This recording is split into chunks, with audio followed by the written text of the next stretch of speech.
you want a brownie? Yeah, thanks. Are you offering us all?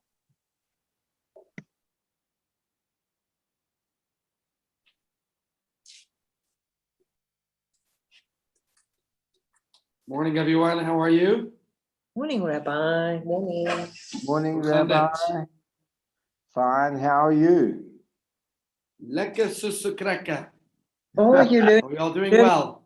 you're learning fast. I'm learning some Zulu. Sorry, some Afrikaans. Okay, just Well, gonna say get it going virtually, and then we shall begin. Siyabonga. Siyabonga, yes. Yeah. So, Kunjani, how's everybody doing?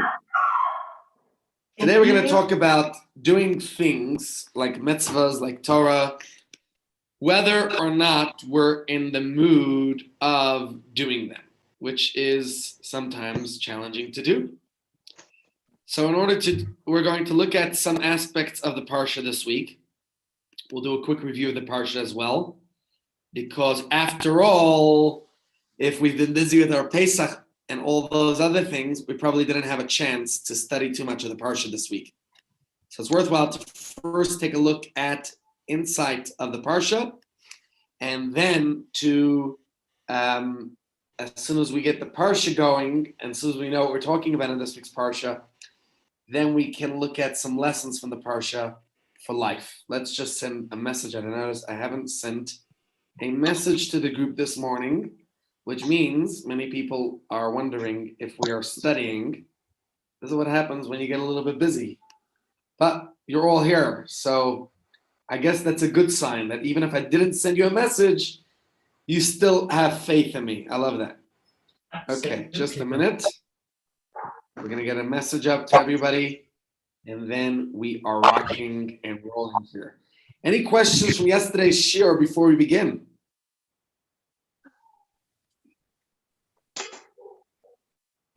No questions? We're all happy. What's that? You're happy. Okay, I like that. Happiness is a good thing. We need more people to be happy all the time. So, well on happiness. Good that we discussed Kievman for today's Remembrance Day. Yes, it is. And we certainly need to pay tribute. It's a sacred duty of ours to remember and never to forget. Very important. Just a minute.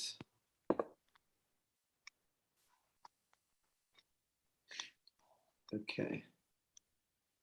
While we're getting the message out there and getting everybody in, if anyone has any questions or anyone has a thought you want to share, please feel free to do so.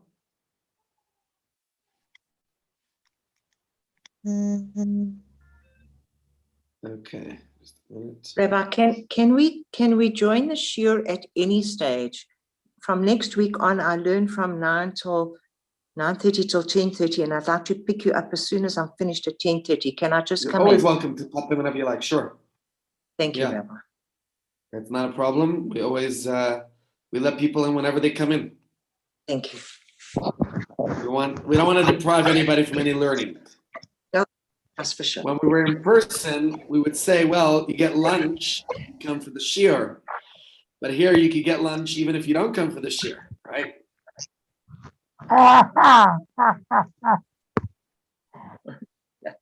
So we could maybe we'll turn it around. You could even get the shir even if you don't come for lunch. Okay. With that in mind, let us begin. Just anyone familiar with this week's Parsha, we're reading the Parsha of Shmini. Now, oftentimes we actually read the Parsha of Shmini more than, it's actually, there's a joke, Shmini, Shmeina, Shmeina. Because we wound up reading Shmini 8 times certain years. And that happened quite frequently recently when Pesach comes out on Shabbos, right? Like we had, not this year, because this year Pesach started Saturday night, But when Pesach begins on a Friday night, in Israel, they're going to end earlier. But here in the diaspora, you wind up reading the Shabbos before, right? So you have it at Mincha, the Shabbos before, Monday, Thursday. Then the first day of Pesach, Shabbos, you're reading Shmini on Shabbos. Then the next Shabbos, number 5. Then Monday and Thursday, 6, 7. And then at Shabbos, Shacharis, 8. So you wind up reading this portion 8 times. So that is a common occurrence that happens, but that's not what we have this year. But anyways, let's get into the context of the parsha so we can understand the messages and lessons that we want to learn from it. Shmini literally means on the 8th day. So we're talking here the 8th day. This is after the 7 days of the inauguration of the Mishkan, of the tabernacle. And Aaron and his sons are officiating as Kohanim, as priests. And what happens is a fire comes forth from God to consume the korbanos, the offerings on the Mizbeach, on the altars, or on the altar, because there were 2 altars, but one was korbanos sacrifices, and the other Mizbeach, the other altar was for incense. Okay? Now, the Shekhinah, the divine presence, comes to dwell in the Mishkan, in the sanctuary. Aaron's 2 elder sons, their names are Nadav and Avihu, they offer a strange fire to God. And what happens? They were not commanded to do this, and they died. They died before Hashem. What was Aaron's response? What is our response today to the tragedies that befell our people? And I think that's worthwhile of a whole separate discussion. I saw in Ynet, which is the Yediot Achronot, that Israel's population is actually finally growing to the numbers of, not Israel, the Jewish population worldwide, that we're now holding at the numbers we were holding in the 1920s, early 1920s. So we're finally growing. We're finally getting back to our original numbers. It means it's a sign of growth in the Jewish community, which is very important. But Aaron's response when his sons die, the Torah says, Vayidam Aaron. Aaron was silent in the face of his tragedy. He didn't rationalize, didn't explain. He was quiet. He had nothing to say. And if I think about, some people like to rationalize, like to explain. Why do tragedies happen? They give all types of answers. I don't think it's for us to answer. God has enough good advocates, attorneys. I think God might need a good one when Mashiach comes and we complain about all the tsaros in this world. But we don't need to rationalize why the pain exists, why there was tragedy, why all those sad, terrible things have happened. By the way, you guys think 2 of me or 1 of me? Maybe 1 of me should talk to the other 1 of me. Yeah, everything well? Okay, you all hear what's going on. Good. I don't see 2 of you. All right, so with that in mind, you do see 2. You see, it's not enough. Not enough to see 1 of me. You have to see 2 of me. How do you like that? Okay. We love you. Thank you. So we're just quickly recapping the parsha where we see Moshe and Aaron. They disagree at a certain point of law within about the korbanos, about the offerings in the temple. It wasn't the temple, then it was the Mishkan, the tabernacle.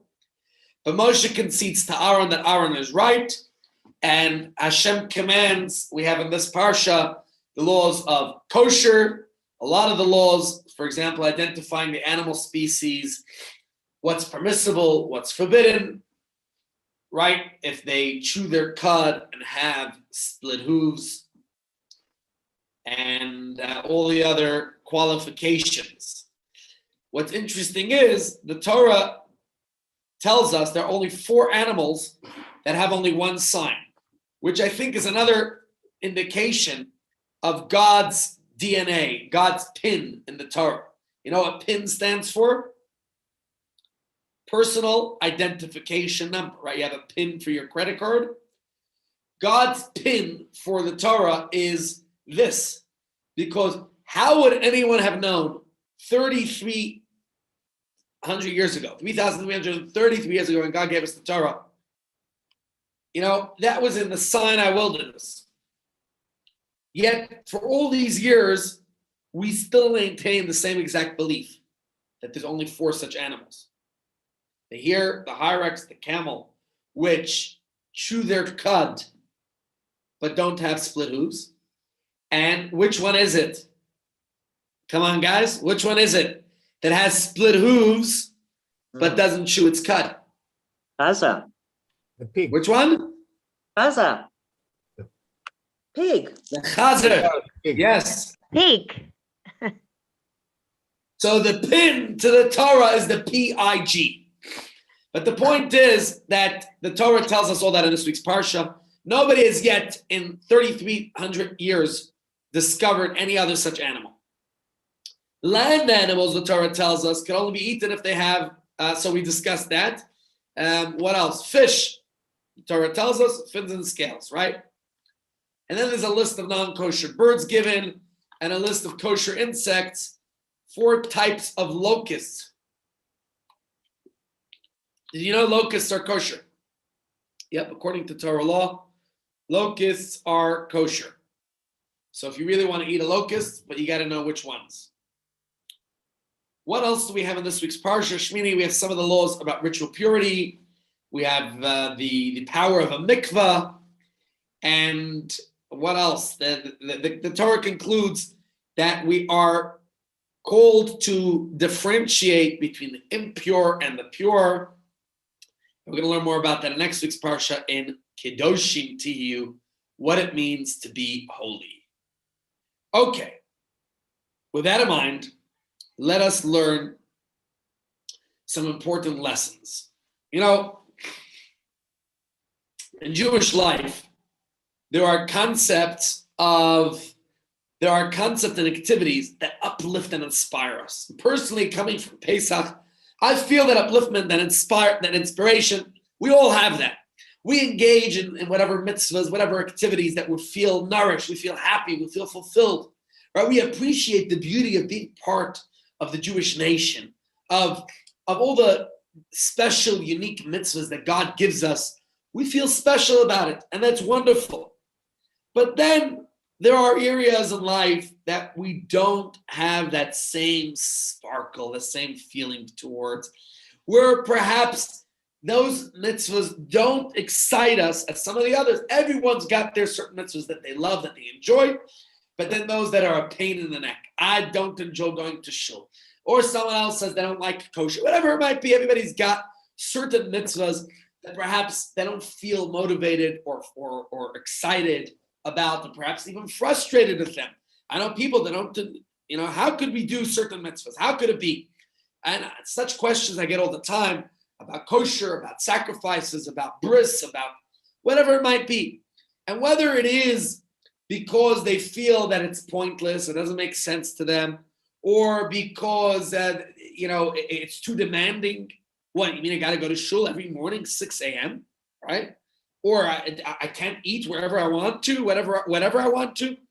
And different people have different relationships with different mitzvahs, how they feel about them, and that they feel that certain things just, it seems pointless. Why do I have to do that? Or there's no benefit to me in my life. And those mitzvahs could certainly be frustrating at times. So it's a very subjective matter because each person's different. You might say, well, I love doing that mitzvah. And someone else says, but that mitzvah bores me. Right? What do they say? One man's hell is another man's paradise. It's just the way it is. One person might love Yom Kippur. I was talking to a 95-year-old doctor yesterday. He tells me how he fasts 3 days a week. He does intermittent fasting on a turbo level. He tells me the Muslims got it right. They fast a whole month with Ramadan. We should also do it. Yeah, we have many of ours who struggle with with our easy fast. Some people love staying in shul all day. Food and drink, it's a distraction. Another person's going to say, you crazy? I need my coffee, I need my caffeine, I need my this, I need my that. So everybody, it's very subjective. For each person, it's a different way of reacting. And when we confront these unappealing aspects of Yiddishkeit, how do we react? What is our perspective? Let's just move this over here. What is our perspective? Can we learn to love the parts of Judaism that we find unappealing, right? That's the question I ask. What do you think? Now, there's different ways we can react. Some people reject. Some people refuse to engage in actions that don't inspire them. They pick and choose.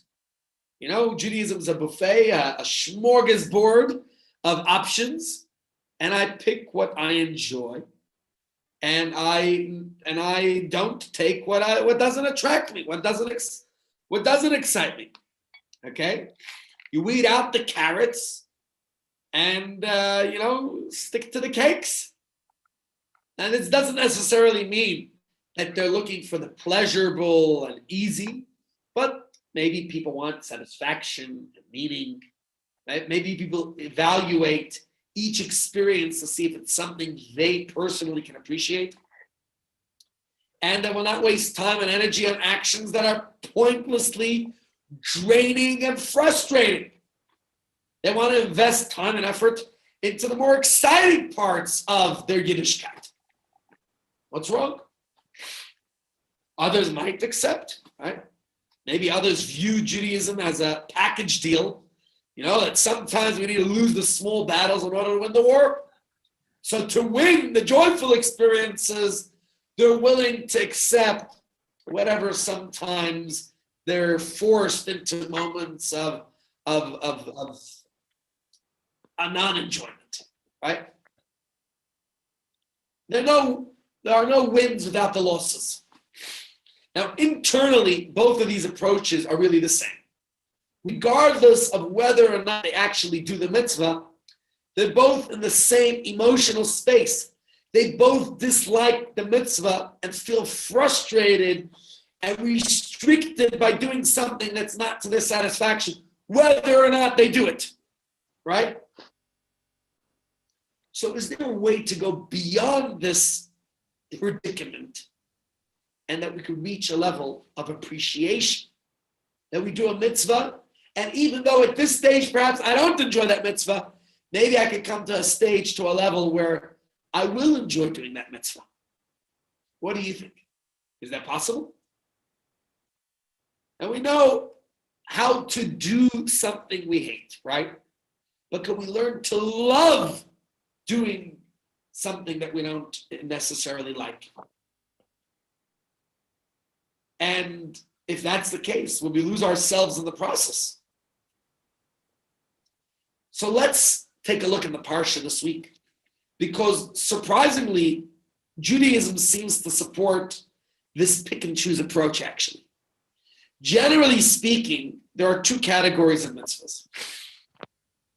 There are active mitzvahs and there are passive mitzvahs. Active mitzvahs are those that require us to act, right? It's called mitzvahs aseh. You have to do something. While passive mitzvahs are more the kind of mitzvahs that we just do, right? We remain passive. We call those mitzvahs lo yisaseh. They're mostly negatives. Don't kill, right? You're not killing right now, you're fulfilling that mitzvah. Don't steal, you're not stealing right now, you're fulfilling that mitzvah. All those mitzvahs, you're actually doing them passively. Now, the Ramban explains, and I'll give you one of those texts, I'll give you his text just now in the actual, we'll put it here, it's in the slide. He explains that active mitzvahs are motivated by love, while passive mitzvahs are motivated by fear. Why don't you steal? because you're afraid you'll get caught. You'll be in trouble. You'll wind up in situations. So love leads to expression, a desire to do something for someone or for Hashem. Whereas fear causes you to pull back. You feel small compared to the object you fear. You don't want to be incarcerated. You don't want to wind up in trouble, right? So that's the idea of fear versus love, which we discussed a little bit about yesterday. Now, love and fear are associated with action and inaction. So if we think about it, actions are more likely to lead to a feeling of warmth, of pride. And you feel accomplished, you did something. Inaction, passivity, which we said is the idea of the negative mitzvahs, that is more of, you don't have to necessarily do something, right? You don't got to do anything. Just don't steal. Sometimes it might take a little bit more drive or energy if you really see something you feel entitled to. But you don't have to do anything. So it's much less psychologically satisfying than actually doing something. Like all the 248 positive commandments, where you are physically, actively doing something. You are lighting the Shabbos candles. You are keeping and observing Shabbos. You are eating kosher. Right? Go through each of the positive mitzvahs. You are doing something in order to fulfill them. So active mitzvahs actually take the precedence, halachically, legally, over the passive mitzvahs. So in a situation where you have to choose between fulfilling a mitzvah's lo saseh, the negative mitzvah, abstaining from something, or a mitzvah saseh, doing something, which one? You have a choice between one or the other. Then you have to do the mitzvah saseh. For example, trying to think of a good example. Right? There's an active mitzvah to perform a bris milah, right? That's a positive commandment, to do a bris. Child's 8 days old, a baby boy, you do a bris. There's a passive mitzvah not to inflict a wound on Shabbos, right? Not to. So if a child's 8th day of life happens to be on Shabbos, as it happened to be with my case and with my kids' cases, then guess what? We violate the command not to cause a wound on Shabbos to fulfill the mitzvah of performing a bris on Shabbos. Verstehst? So with that in mind, let us look in the Gemara, what the Gemara tells us. Let me just get out of the way. Here's the Gemara. Can everybody see the Gemara properly? Let me sit in the middle of the Gemara. Pardon? Says the Gemara, Reish Lakish said, Kol makim shatamait sas seveloisas, in a situation where an active and passive mitzvah coincide, if it is possible to fulfill both, that's great, that's ideal. But if that's not the case, let the active mitzvah override the passive mitzvah.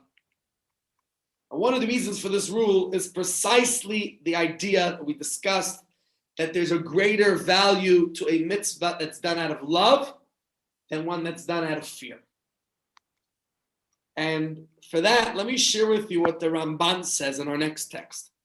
Because the Ramban says that we have two Shabbos-centric mitzvahs. One is to remember Shabbos, which is an active mitzvah. And the other is, right, that's Zachar is Yom Shabbos. The other is Shamar, to guard Shabbos, which is a passive mitzvah whereby we don't violate the commandments of Shabbos. So let's read this text quickly together. I'll move to the side. It says as follows. The truth is that the mitzvah of remembrance is an active mitzvah which is done out of love and leads to compassion. Because one who does the other command of their master loves him and his master has compassion on him. So what is remembering Shabbos? When we have a nice meal, when we do all the things to recall God's creation of the world, In 6 days, I'm resting on the 7th. The mitzvah to guard Shabbos is a passive mitzvah similar to the trait of judgment, which stems from fear because one who abstains. Sheila, you have a question? No, Oh, okay, you're unmuted. Sorry. You just remute because we hear the noise. Thank you. Just click the mute button. Okay. it's on. Can I ask No, you a it's muted. question here? Yeah, go ahead, and Benzi. active and passive. To me, there's a lot of, as a layman, what I call grey areas, and not to violate the Shabbos. Don't carry an umbrella on Shabbos. So now, Right. I take the statement that Mount Har Sinai, Naaseh v'nishma, and therefore isn't some of this following blindly unless one goes into it in great depth. A layman like me, you could say I might follow it blindly, but I've got the faith that those who know more know better. Well, firstly, Benzi, in your name itself, you almost have complete faith. You know, from faith to faith, just takes the ha. But anyways, the first part, Naaseh, is following blindly indeed. Nishma is the rational side. So yes, in Judaism, we do follow blindly at first, but then comes Nishma, where we try to internalize and rationalize and understand what we're doing. They're both important. So, but first comes the Naaseh. We first do it, regardless whether we understand. And I think we could use Holocaust Remembrance Day as a good example. Because if we don't have the divine element of life, then we pick and choose. And that's what today's shir is about, really, about picking and choosing. But we're to pick and choose. The Germans, the Nazis, were very well educated and sophisticated and, very, people, they were people appreciated science and art and education, yet they were able to commit the atrocities they did. And no doubt the apartheid regime, the same thing, and so many others. There has to be an understanding of the divine, even in the mitzvahs that make sense to us. But if you notice here, what the Ramban is saying is, on the one hand, with the mitzvah, he's saying the emphasis should be on the joy, on the love of God, versus the fear. What happened? Sheila, everything all right? Yeah, I'm fine, thank God. Yeah. Okay, what did you want to say? No, I had to sneeze. And I'm not unmuted. Yeah. You got to mute yourself, eh? I haven't touched my tablet. No I'm worries, knitting. just click mute, okay? There you go. All right, so what's the point? That we want to put, we want to put the emphasis on the love versus the fear, okay? And in this case, there are two aspects of Shabbos. There's all the don'ts, but there's all the do's. And imagine you invited somebody to Shabbos, you didn't tell them about all the don'ts. That's part of it. But if you focused on the do's, on the do enjoy, and the do have a good meal, and the do celebrate, it's more enjoyable, right? Instead of don't do this, don't do that, don't do the other. The mitzvah to guard, let's go back into the text, is a passive mitzvah to the trait of judgment, which stems from, where did we go? I lost the place. Who wants to read it? Maybe someone else should read it. Stems from fear, because one who abstains from doing something bad in the eyes of his master is afraid of him. Therefore, an active mitzvah is greater than a passive mitzvah. The same way love is greater than fear. One who fulfills the desire of his master physically and materially is greater than one who abstains from doing something wrong in his eyes. So the halachic rule is that an active mitzvah overrides a passive mitzvah. That's the rule. Just again, the last line, you see it at the bottom here? Halachic rule is an active mitzvah overrides a passive mitzvah. Give me a second. I just need to shut the noises in my WhatsApp. Keeps making noise here, which is actually probably annoying if you hear every sound of mine. Okay.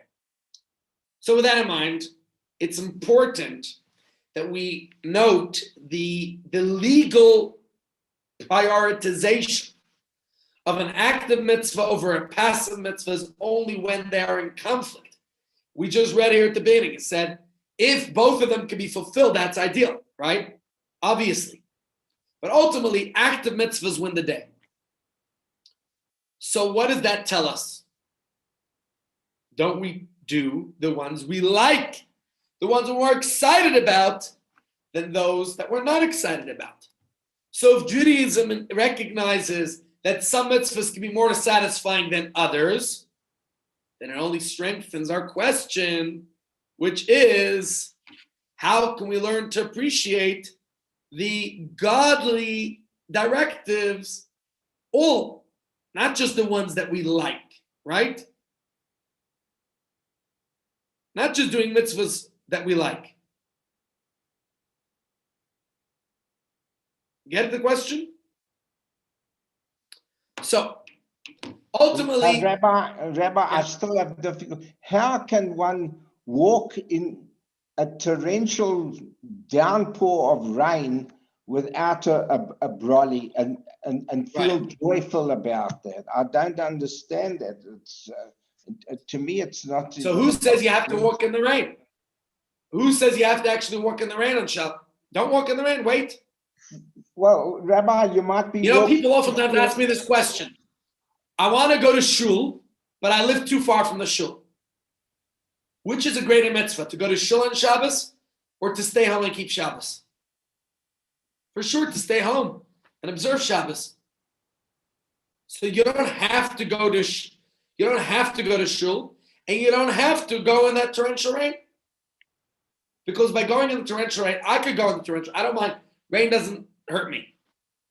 But if I'm wearing a nice suit and I'm afraid my suit will be destroyed by the rain, and I can't create an ohel on Shabbos, using an umbrella is creating an ohel, so I can't go in the rain. I know it's not pleasurable to go in the rain, but nobody's saying you have to walk in that rain. So wait it out. Is that okay? I want to get home from shul now after the service, and I've got a young family with me, little kids, and I want to get home. I want to shelter them, and it's a good 10, 15-minute walk. It might not be me alone. It's care for So in South Africa, we have the beauty of having domestic help, and Gentiles don't have to keep the laws of Shabbos. So if you have a domestic helper who's with you, they could open the umbrella. You can walk under it, or you can put on a poncho. Yeah. Okay. There are, if you're solution oriented, then you can always find a way, and you're still keeping Shabbos fully. Okay. All right. So what's our concluding question? The question is, what are we supposed to tell ourselves to get to this place? Like Benzi's question, I want to keep the mitzvahs of Shabbos, but it's a torrential rain. I can't enjoy it. It's not pleasurable. So let's look in the Parsha this week for an explanation that will hopefully give us some context of how we can indeed observe Shabbos and find it enjoyable. Okay. So that's the question we're going to go with. We recognize that some mitzvahs can be more satisfying than others, but how can we learn to appreciate all godly directives, not just the ones that we like? That's the question we're trying to answer today. And, we have been reading over the last couple of weeks about the construction of the Mishkan. What does the word Mishkan mean? We translate it loosely as tabernacle or sanctuary. It literally means a dwelling place. Okay, that was a dwelling place for God's energy to feel at home and express itself in a revealed way in this world.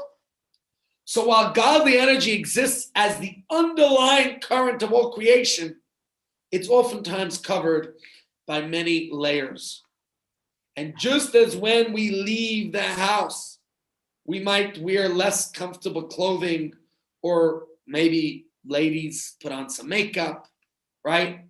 So too, the godly energy feels confined or uncomfortable within the corporeal reality of this world.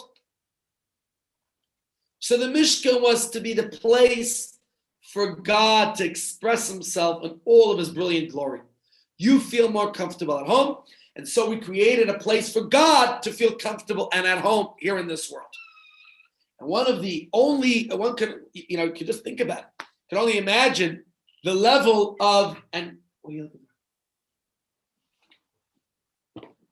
can only imagine the level of anticipation that, I'm losing my train of thought. What did I want to say? The Mishkan that you're talking about, Hashem, going Yes. to home. Okay, so we're talking about that the joy that was felt when the Mishkan was completed. Thank you for that. When the Mishkan was completed, and God finally felt at home in this world. So our parsha opens up. We read a little bit before the Bayom Hashmini, the 8th day, the final day of the celebration of the inauguration of the Mishkan. And think about what was going on there. The Torah tells us sacrifices and blessings are being given, and finally, the moment they had all been waiting for arrived. The Shekhinah, God's presence, descended into the Mishkan before everyone's eyes. Let's read it in the Torah itself, okay? Here is a verse from this week's Parsha. What does it say? Vayavo Moshe and Aaron came to the tent of meeting. Vayetzu vayivarchu ha'am. They came out, they blessed the people. V'yeroeh kvoid Hashem el kol ha'am. And the glory of God appeared to all of the people. Now the Talmud tells us that this was an immense joy. Let's read it in the Gemara itself. Says the Gemara, Vayihi Bayom Hashmini, it came to happen on the 8th day. It is taught in a baraisa. A baraisa is a tradition in the Jewish oral law that's not incorporated in the Mishnah. Says the baraisa, on that day, there was joy before Hashem, for HaKadosh Baruch Hu, similar to the joy that existed on the day in which the heavens and earth were created. It's written here with regard to dedication of the tabernacle. What does it say? Look on the right side. Vayihi Bayom Hashmini, it happened on the 8th day.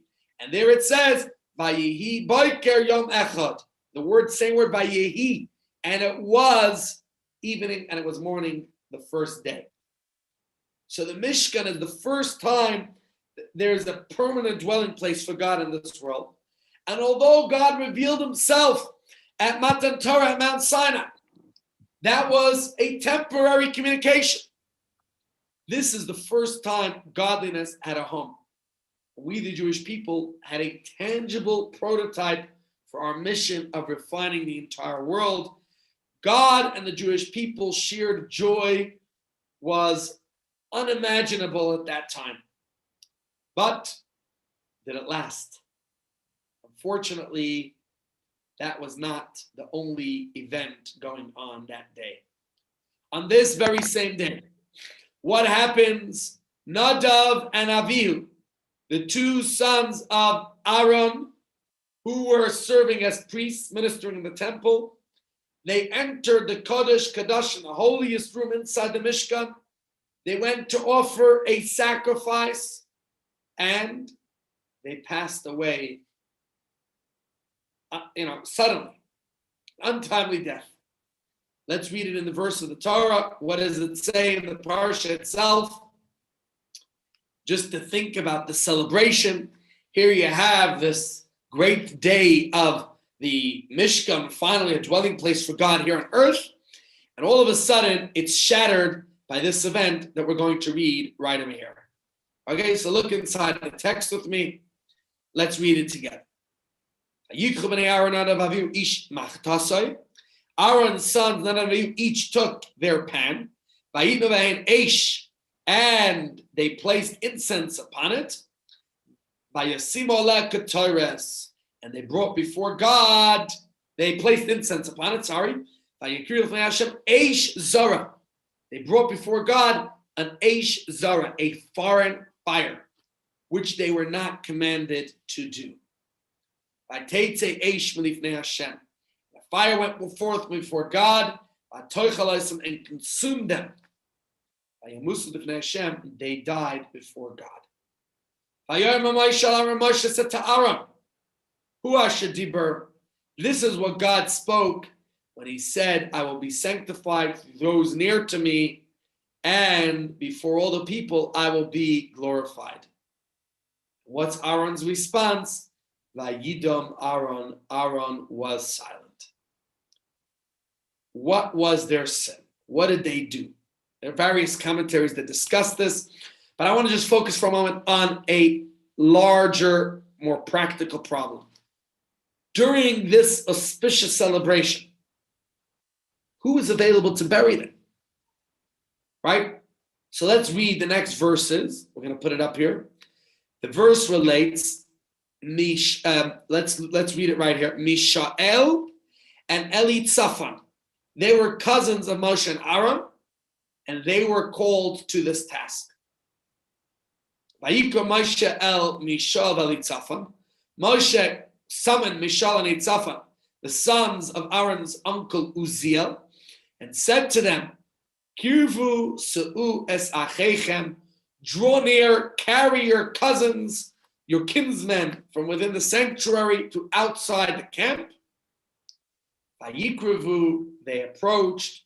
Vayisa'um, and they carried them with their bechutanoisa, with their tunics, to the outside of the camp, kasher diba Moshe, just as Moshe had spoken. So the Torah makes a deliberate point, telling us who was asked to bury the bodies and their relationship to Nadav and Avihu.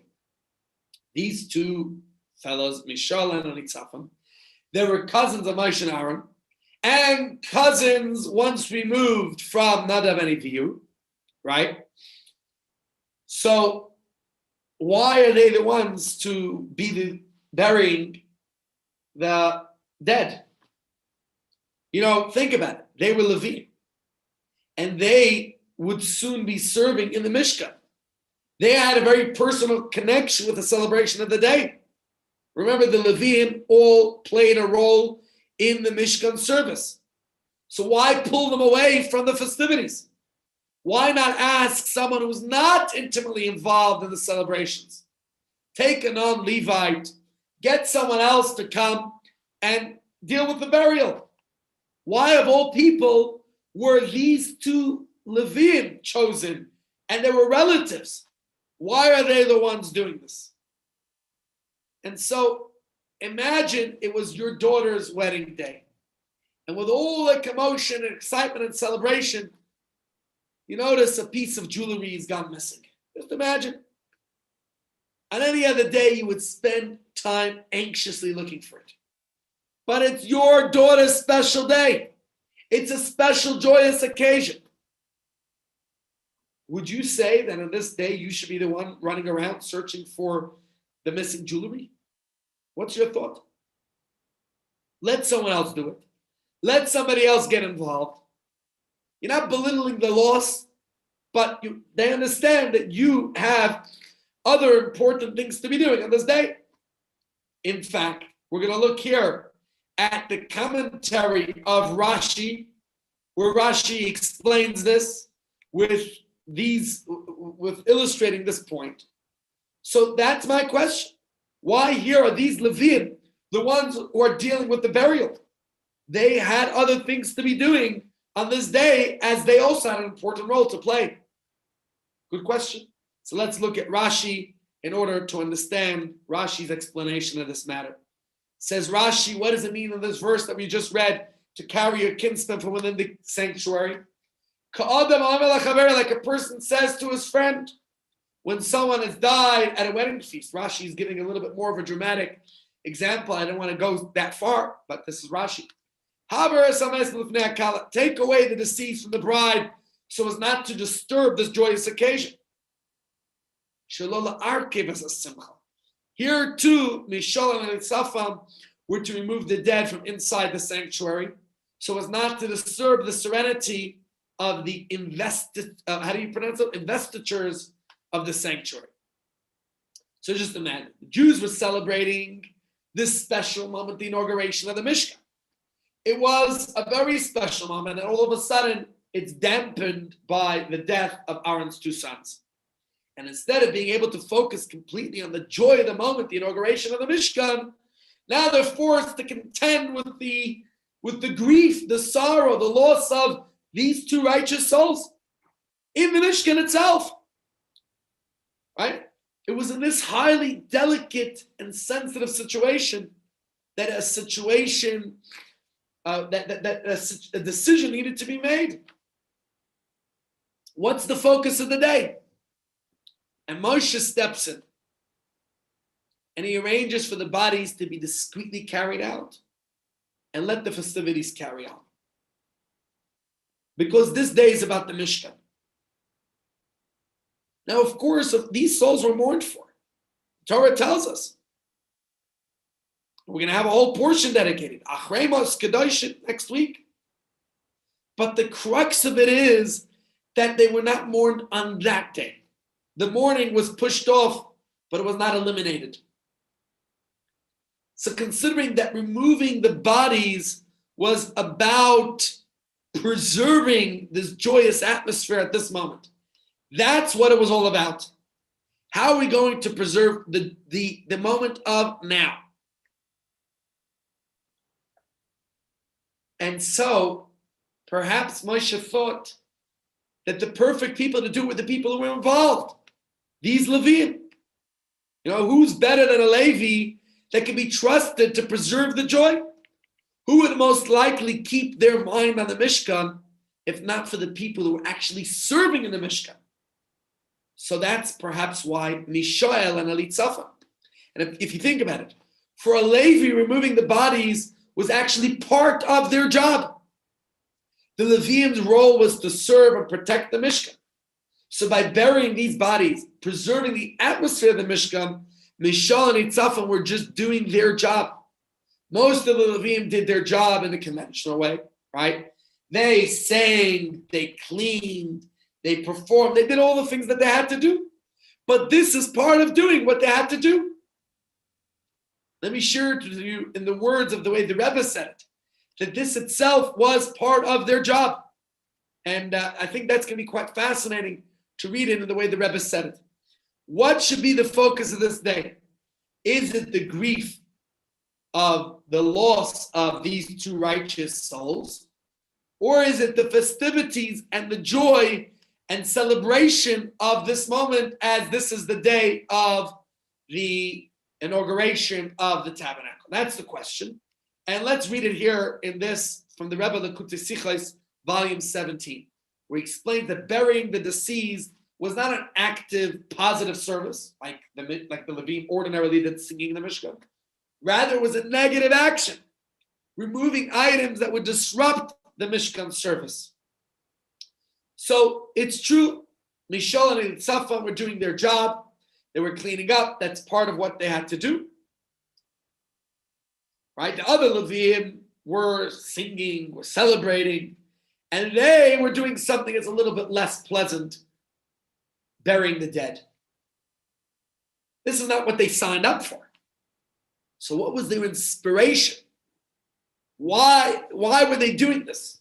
You know, they're digging the grave, and many people throughout Corona were doing this, not what they signed up for. Why would they feel good about doing something that wasn't their prescripted job? And that's the way many people feel about many mitzvahs. Why are we stuck with sacrifices while others seem to ride a high of fun? Right? Other people get more exciting, more interesting things than I do. That's the question we ask. How can we appreciate certain parts of being Jewish that aren't as exciting? And perhaps the answer we could see is through the story of Mishael and Elitzaphan.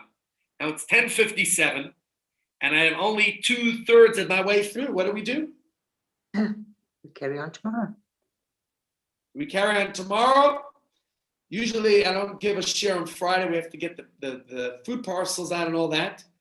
But perhaps I could carry on tomorrow if that's the request. Okay, let's just try to get into it a little bit, because I think the answer that I just put up here on the board is a very important part of this. Because as the Rebbe said, that sometimes this is part of the joy. You know, on the smaller scale, we know that we're not enjoying the task that we're sometimes put to do, right? So the trick is to widen our camera lens. Mishael and Elitzaphan, maybe their job was not what they signed up for. Maybe it's not what they enjoy doing, okay? Perhaps you could say that that's not what they wanted to do per se. But if you pull back and look at the whole picture, they were enabling everyone else's joy. Had they not dealt with the deceased bodies, what would happen to the rest of the inaugural celebration of the Mishkan? What would happen to everything else that was going on? So their action was far more powerful than had they not, if they were just doing whatever their job was, which was to sing, which was to be part of the celebrations. You could say that their janitorial deed made them responsible for the entire beautiful event. They saved the day. What this tells us, my friends, is that sometimes the task that we find perhaps unappealing may actually be even more meaningful than what seems obviously spiritual. In our scenario with Mishael and Elitzaphan, celebrating the Mishkan was an obviously inspirational experience. Burying the bodies, I'm not so sure about. And yet, burying the bodies is what facilitated the entire celebration of that day. So it's about contextualizing the action. And that's what made it more enjoyable. Would a person ever enjoy being woken up at 3 o'clock in the morning? Right? To change a tire for somebody across town, is that enjoyable? Let me tell you, as a medic, do you think when I have to get up and out of bed, okay, the truth is, I have to say that we have a very good system in Hatzalah. We created rosters and we have our shifts. And with that, I know that Saturday night, I'm up all night, which are my designated Saturday nights. And that's it. I got to do it. Whether I prefer to be in bed or not, whether it's going to affect the family time with my kids the next day or not, it's something we got to do. So whether I enjoy it or not, knowing that I'm saving a life takes all the other questions out of consideration. So imagine middle of the night, the Hatzalah member was evaluating this importance. No? First, I woke up 1 hour after I finally managed to fall asleep. Then I stubbed my toe rushing down to my car to rush to get the ambulance. Is that really what we should be thinking? So instead, we take that bird's eye view. And what happens?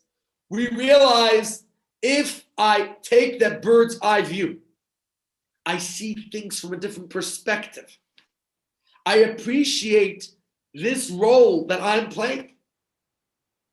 And then everything takes on a whole different meaning. So if we look at Mishael and Elitzaphan, they were not missing out on the celebration and the action. They were partaking in the celebration in a different way.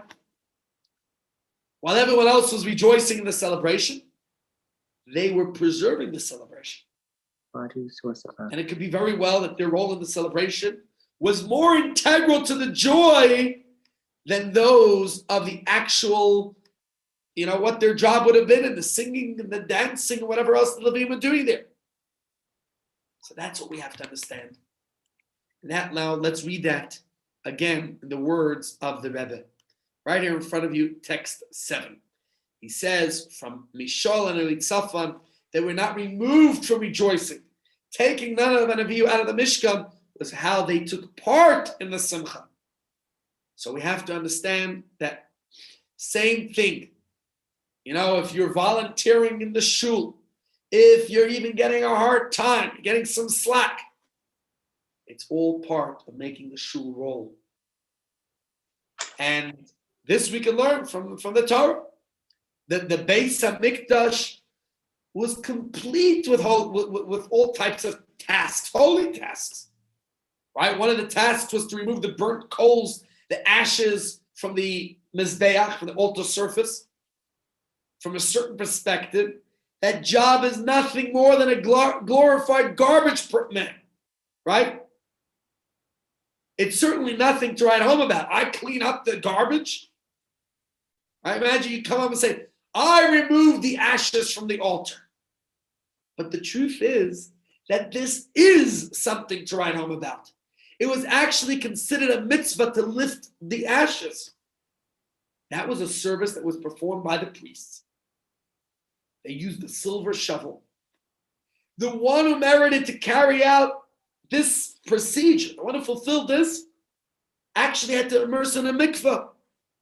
They had to wash their hands and feet in the kior, in the wash basin. This was an integral part of the service. Let's read it right here in the words of Rambam. He says, lifting the ashes from the altar is an act of mitzvah, as it says, he shall lift up. It's a verse, the Heirim Mesadesh. This is a priestly job. How do we do this job? One who merited to raise the ash must immerse in the mikvah and wear clothing for lifting. And he also cleanses hands and feet. So the purpose doing this job, the person involved with this needed that wide lens perspective. And in doing so, they realized that this is a service in the Holy Temple. Yes, anything a person does in the temple is considered service. It's considered holy. I remember once being at a Hatzalah call where we had a young child drown in a swimming pool. And there was a whole lot of us trying to resuscitate, to revive this child. And I was first performing CPR on the child. And then the one who was the role leader delegated it to me. My responsibility, that was not an active role of performing CPR.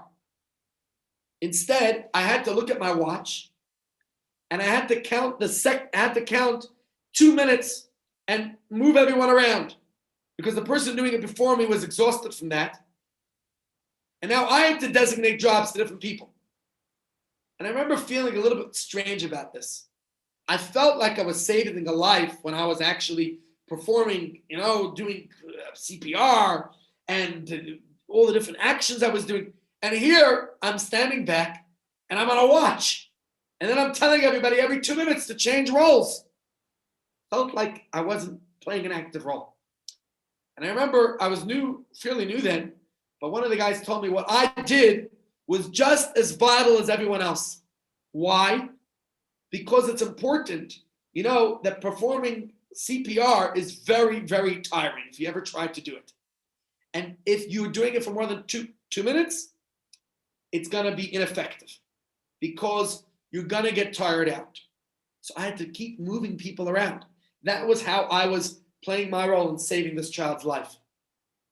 Please It's tell me not glorified. Pardon? Please tell me the child lived. I won't divulge. Unfortunately, I can't tell you what actually happened there. But the point I'm making here is that everyone has an important role to play.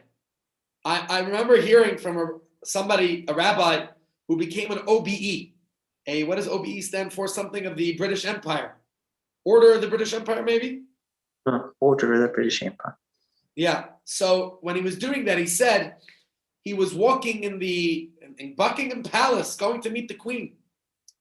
And he related that there was a tissue on the floor. Imagine that. In Buckingham Palace. So he wanted to pick it up because he just felt like, this is such a place of royalty. How could there be a tissue on the floor?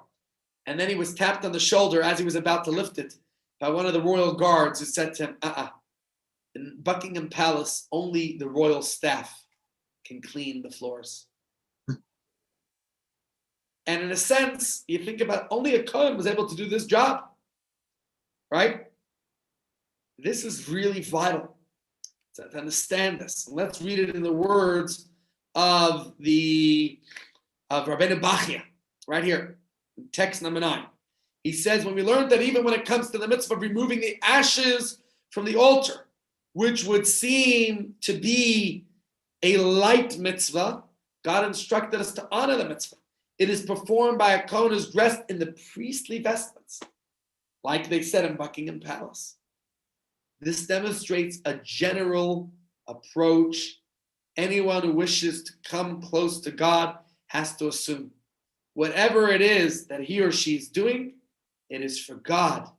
They have to regard it with much honor, being humble in the face of God, whom they are honoring. This approach applies to even the lightest of all modes of service.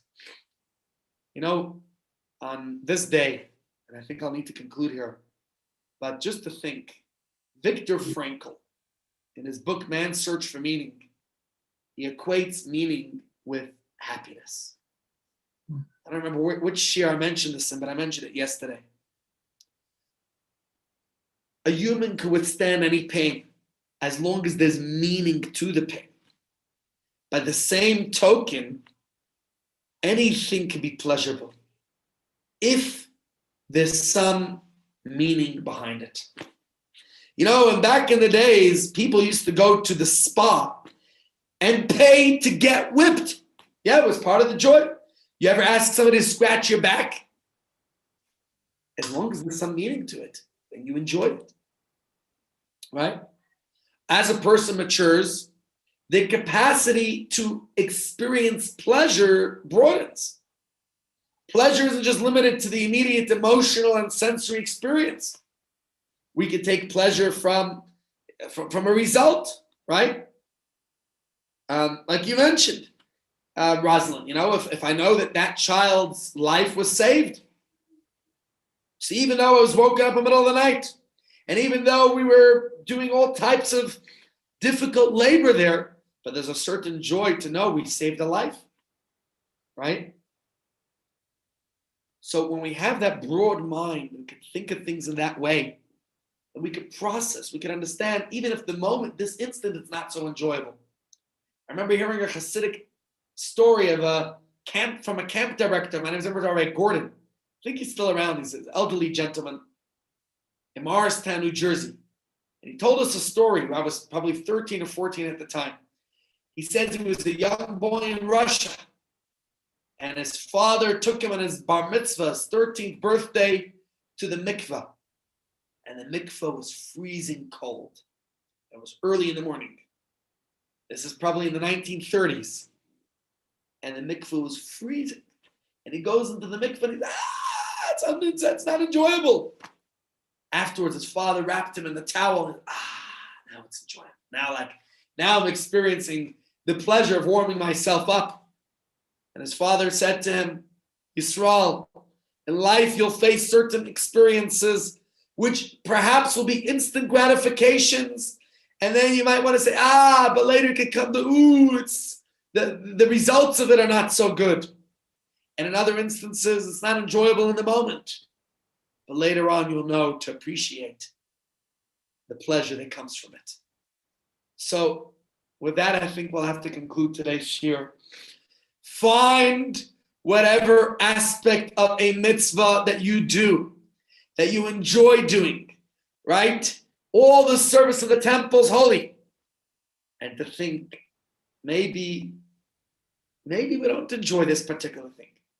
Maybe when we get into that ambulance and it's a winter night and it's the middle of the night, we say, oh my gosh, I'm cold. I don't enjoy it. But I know that if I look at the bigger picture, saving a life, that's worthwhile. And just to think about any mitzvahs we do in our own lives, in every situation, let's ask ourselves, what is my role? We're indispensable to God's plan for this world. We understand, we recognize that we have a purpose. There's a reason why we do whatever we do. And let's try to find the joy even in those situations that are less pleasurable than we perhaps planned for. So that's the share today. We have a few more texts. I'm not going to go through all of them now. If we get to learn them tomorrow, then great. If not, then I hope you took the lesson to find the meaning, to find the joy, to find the celebration, to find what it is that, to realize what it is that we have to find the joy in. All right, Thank you. ladies and gents, Thank that you, will Rabbi. conclude today's shiur. And seid gesund. This is a famous story I wanted to tell you. Maybe we can conclude with that. And this is a story of the two brothers, Zusha of Anipoli and his brother. What was his brother's name? I'm just forgetting. Elimelech of Lizhensk. And they once wound up in a jail cell. And there was a little bucket in the corner of the jail where it was used for sanitary purposes. And one brother began crying. So his brother says, "What are you crying about? This isn't the worst we've experienced." And he said, "No, I can't daven with that bucket there." So he says, his brother says to him, the same God had commanded us to daven, also commanded not to daven in certain situations, right? So with that, he got so happy, started dancing around the bucket of, imagine a bucket of that made him so happy. And with that, the prison warden, everyone joined in the celebration. Prison warden came in and said, "What's going on?" And say something about these Jews. They're happy about that bucket. So I'll teach them a lesson. No bucket for the next half hour. And then they were able to daven. So I think it's an important lesson for life, right? The bucket disappeared. There we go. The bucket's gone from the video now. With that in mind, let's learn the lessons for life. Let's realize that we all have our role to play. And we have to just look beyond the irritation and ask yourself, what's my role right now? What lesson can I learn? What difference will it make for me? Thank you. Seid gesund, everyone. Good seeing you. Thanks for joining. I'll send a message if we have a shiur tomorrow morning. Otherwise, at 12 o'clock tomorrow, there will be the Yom HaShoah Remembrance virtually. And please, God, we'll get together next week otherwise. If we do have a shiur tomorrow, I'll let you know. All the best. Seid gesund.